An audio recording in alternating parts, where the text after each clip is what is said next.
Hey guys, how's it going? This is gonna be something completely out of left field, but it is a game I've had on here for a while, so, wow. Clover. Anyway, yeah, I've had this game on my computer for quite some time, but because, well, I didn't have an Xbox controller for my computer, so, yeah, you try mapping all the PlayStation 2 buttons on a keyboard comfortably, and tell me how that goes for you. So, yeah. Anyway, I played a little bit of this game, so I sort of know a bit about it, but I never did get all that far, so, yeah, let's see how this goes. I guess I'll let you guys just watch the intro. Actually, no, hold on. The intro might actually play again when I play the story, so let's just go. See, I did play a long time ago, but that didn't quite go well, because honestly, trying to play a game, or a PlayStation 2 game, using a keyboard is just a bitch. So, let's go to options real quick. Lower the volume, sound effects just a bit, raise that a little bit. That should be good. I don't want to be too loud. I tried playing this earlier and it was just loud as hell. It was just bleh. Yeah, sure. So, alright, well, here we go. Let's hope this, my voice is over the game well enough. If not, I'll have to just test that in Camtasia and fix it later. So, here we go. It's completely out of left field. Yeah. Let's do this! Okami. This game looked pretty interesting. I've never actually played this before, so this should be pretty good. Well, I mean, other than the small bit I played before, but other than that, I've never actually beaten the game, so this should be interesting. Story: Hideki Kamiya. Cool. Yeah, I think it does play the intro again. Yeah, so there we go. Now we can watch it. This is an old game, so bear with me. I mean, well, not really an old game, but it's not the greatest graphics. Long, long ago, a tiny hamlet known as Kamiki lay nestled in a grove of proud and beautiful cherry blossoms. Each and every tree around the quiet burg was honored as a god. However, the village was not without its dark secrets. Graphics aren't that bad. It's more of an art thing, so... I see some line fragmenting at the top there. To satiate the appetite of Orochi, a fearsome cave-dwelling beast, a young maiden was offered as a sacrifice at the annual festival. With a body like a mountain and 8 heads mounted on necks the size of tree trunks, its blood-red eyes alone were said to curse anyone who gazed into them. No one dared disobey the horrific beast. Fucking snakes. When the night of the sacrifice drew near, a mysterious white wolf appeared outside the village. This wolf, its coat as brilliant as snow, was dubbed Shiranui. I'm assuming I'm saying that right. I really don't know.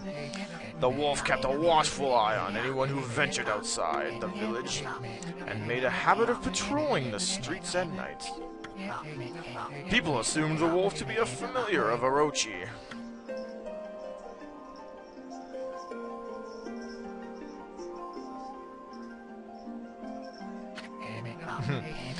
One villager took it upon himself to face the fearsome Shiranui. The warrior Nagi attempted many times to challenge the wolf, but his attempts were thwarted by Shiranui's swift movements.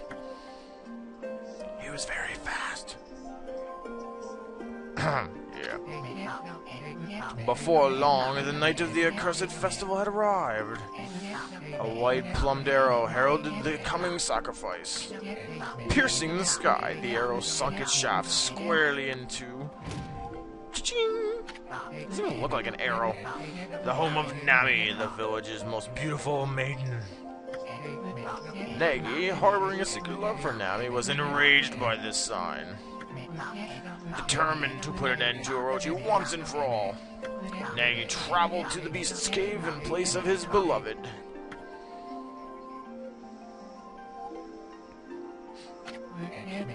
The Moon Cave, a place as dark as evil itself, served as Orochi's home as Nagi stood bravely before the entrance. A beast appeared, eyes glowing crimson upon 8 thrashing necks. Orochi stood tall before him, anxious for another sacrifice. Nagi left with incredible grace, swinging his blade valiantly. On and on he sliced well into the moonless night. But Orochi's hide was like steel, the blade left nary a scratch. I see some frame interlacing, but oh well.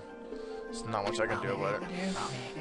At long last, Nagi, his energy spent from the intense battle, dropped to his knees, fatigued and gasping for breath. He knew he was staring death in the face. It was then that the wolf appeared. As if to protect Nagi, it stood its ground before Orochi. In the darkness of the cave, the wolf's coat shone brilliantly. Alas, it was Shiranui, the wolf, that dwelled outside the village. Bearing its fearsome claws, Shiranui leapt towards Orochi. Orochi reared its terrifying heads, readying its fangs for battle. The two beasts struggled wildly, thrashing in the darkness. This is a long-ass intro, so I'm just warning you now. Mysterious and terrifying, the spectacle continued.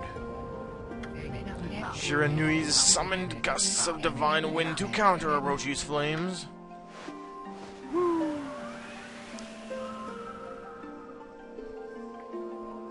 Yay, paintbrush.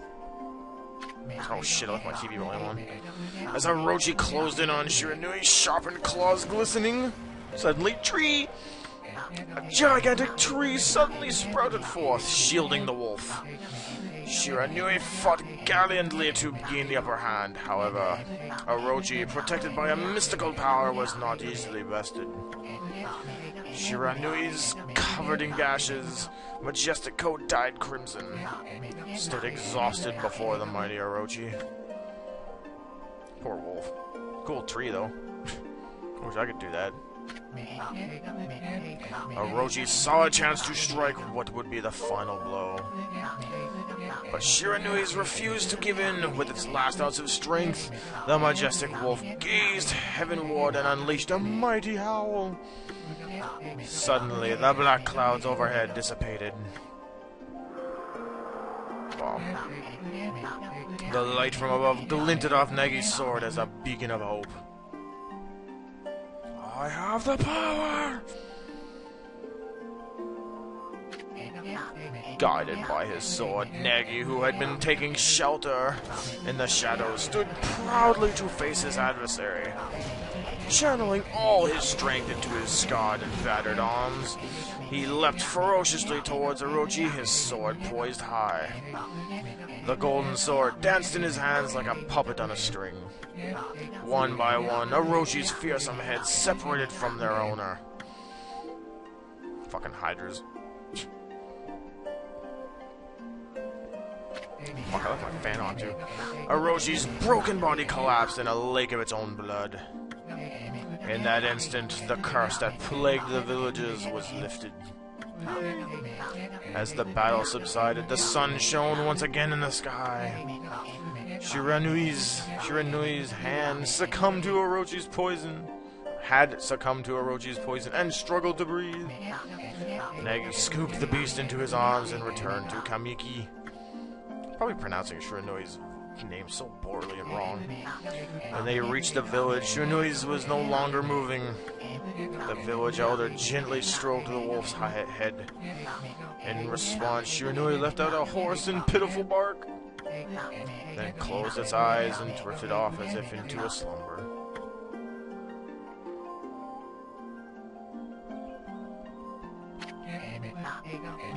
Peace had at last returned to Kamiki village. In honor of Shiranui's heroic exploits, the villagers erected a shrine and placed a statue of the wolf within it.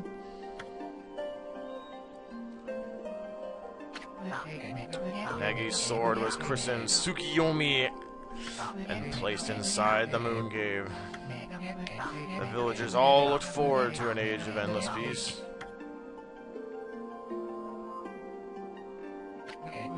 However, this is not the end of the story. Dun, dun, dun. There is more to this tale than most people know. 100 years had passed since Negi and Shirandoi's heroic exploits. It happened so quickly that no one in the village even took notice. Please don't lag, game. I'd really appreciate it if you didn't.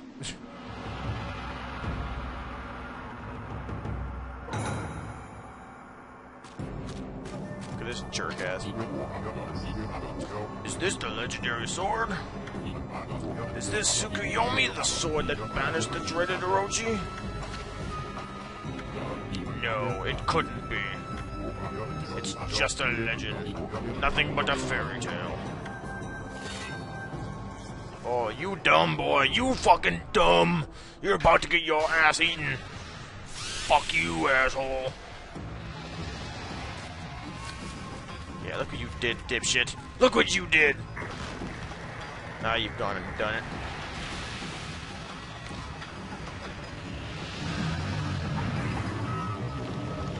Holy shit, Batman. Oh, he who seeks power, he who has broken my bonds. Speak the words I wish darkness unto the world. Utter that prayer unto me and unleash my power. Shit, son, you better do something.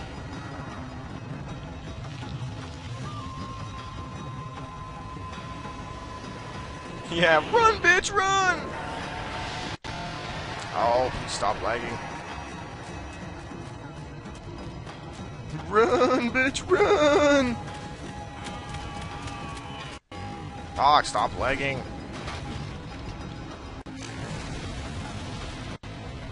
Great, I'm gonna get frame dropping the whole time I'm doing this, god damn it. I need to start closing some stuff, I think. Well, shit, the world's gone done, get fucked right up. Oh, those poor trees. Greenpeace is gonna have a fucking fit.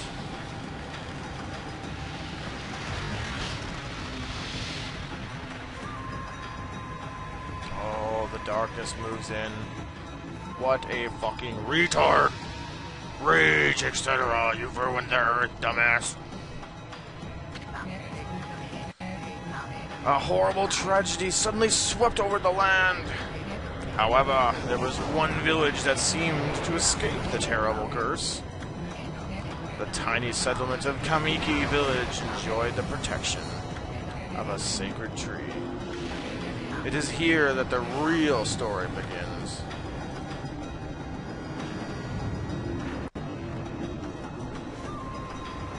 I'm gonna have to close some other programs and hope that it stops the lag.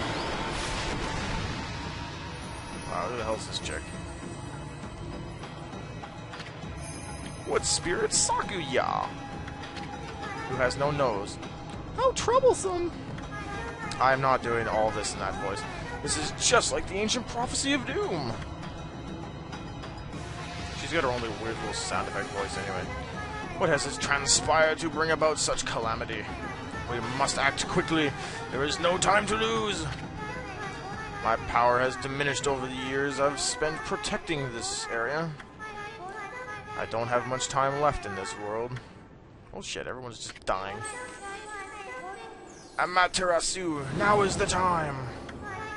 We have never needed your power more. Shine your divine light upon this broken and polluted world.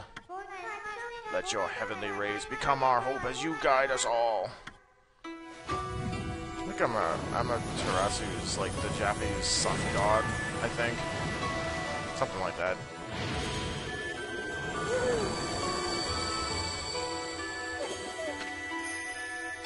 Okami Amaterasu.